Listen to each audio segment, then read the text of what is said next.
Hi. I think I came the farthest to be here. I came from Burbank. I know. Gasps from the West Coast people, right? Like, where are you staying? We're going to drive back tonight, don't worry. I'm a full tank of gas. But I'm from the country. I mean, it's not a big deal for me at all to drive 20 miles to Amish country for a loaf of sourdough bread. I'll get two, one for the way home, because they don't last. All I'm saying is I'm not taking grief from anybody who hasn't moved their car in 3 weeks. Travel the city a little bit.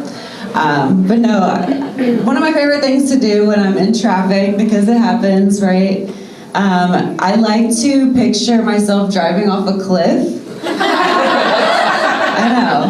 My therapist says it's called suicidal ideation, but no, I'm a happy person. That's not, it's like a fantasy. It's a fantasy. When you're in traffic. It's like the picture like the prettiest cliff you've seen, like Mulholland, Ocean Avenue, and like I'm not in my Volkswagen. I'm in like a classic convertible. I'm not picturing killing myself. I'm picturing Thelma and Louise, because I was just a little kid when I saw that movie, So I was just wondering why they weren't showing the sick landing.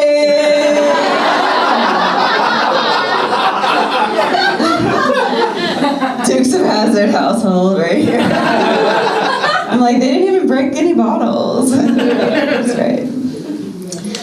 So that's me. I'm from Kentucky. I went to college in Kentucky.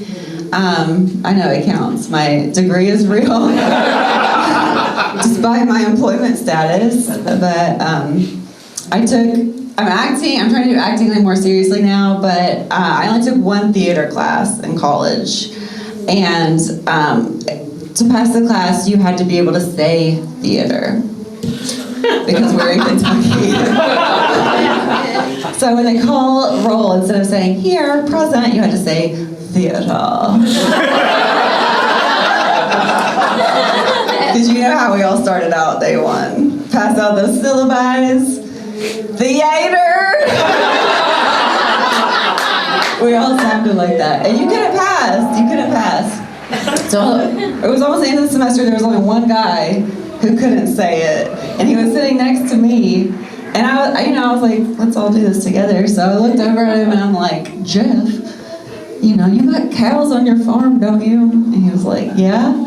And I was like, well, what do you call those things that you milk? He was like, the udder? I was like, just put them together. The udder. Just think about Bessie. Yes, theater. He passed the class. Thanks to me. There's one more BS in the world. I'm sorry. Do you guys fuck with gingerbread? I do. I've always loved them. I've loved the little kits. Do you guys get the kits? I just love them so much because they give you everything you need. They do all the hard parts. They make the walls look like walls. They put the icing in a little bag. They give you assorted candies. Instructions, like easy to follow, and like encouragement along the way. Like all the things parents are supposed to do. So they just buy you a kit so they don't have to. That's my favorite thing. What I don't like about gingerbread houses is that we just throw them out. we don't even eat them. They're edible. We're in a housing crisis and we're just throwing out fully made tiny homes on the street. We don't even want to solve this problem. Have you tried living in a gingerbread house? It might work. It might work. If you're small, I wouldn't be able to. I have to keep my apartment. Sorry, you guys can try it. But no, we're just throwing them out with the Christmas trees, like on the side of the, because they're so big. Do you know what they do with some of those Christmas trees? They sink them into lake. You're just like, burn them. They do. I think they do. They probably burn like 99% of them. But like 1% gets sunk into lakes to create little like habitats for fish so they're safe from predators, bigger predators. That's nice, right? It's like, why can't they just do that with the gingerbread houses?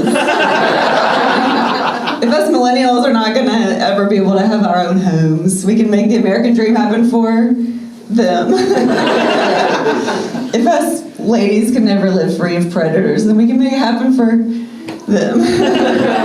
Just passing it along. There was a lot more depressing stuff for that joke that I cut. A lot, actually. So I'm married to my husband, and I know, it's like the perfect fit. And right, and then, but he grew up in Mexico, but I grew up in Kentucky, so we're both from the third world. Like that part is the same. But we actually grew up so different, which surprises me, you know, like his parents were so smart, they were engineers. You know, mine don't even believe in engineers. There were no engineers in the Bible. No bridges either, but you use those all the time. I don't know, his parents would say stuff like, you know, don't waste that food. There's starving kids in Kentucky. And you might marry one day, so save it. I don't know. I'm 5'9". Is any woman in here taller than that? Thank God I don't have to kick your ass. Okay. I was like, let's go outside. But no, yeah, I'm just slightly taller than my husband, but I'm not a monster. I don't know. Somehow I'm still 3 inches taller than every guy online who says he's 6 feet tall. I'm like, y'all are using centimeters. The British Bake Off show. Trying to be British. But no, he loves it. He actually loves it. I'm just a little bit insecure because I've been this height since I was about 9 years old. So until you've gone to elementary school wearing a blazer and gotten charged the adult price for lunch. Okay, don't come at me. I'm on insecurity. The lunch lady was so nice because I was freaked out. I was like, I only have $1.10. And she was like, honey, I thought you was a sub. Take those shoulder pads out. You'll be all right.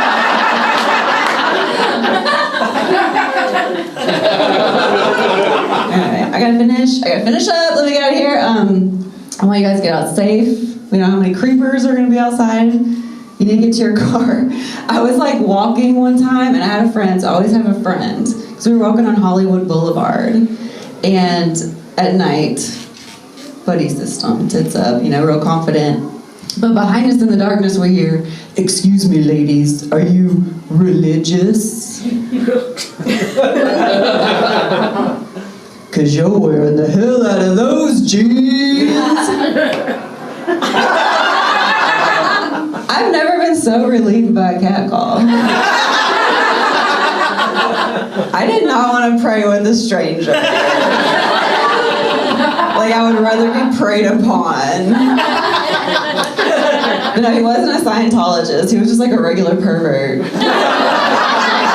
Yelling at women, just a sweetie. But no, so now that we're like friends, I was like, well, let's walk together. And he looked me dead in the eye and he was like, just so you know, I was talking about your friend, not you. And I was wearing jeans. Just knocked the hell out of them. And so I was like, oh, well, can you give a compliment for me? He didn't have anything. I was like, it doesn't even make sense. Just like throwing at me. And he was like, take those shoulder pads out. You'll be okay. Thank you.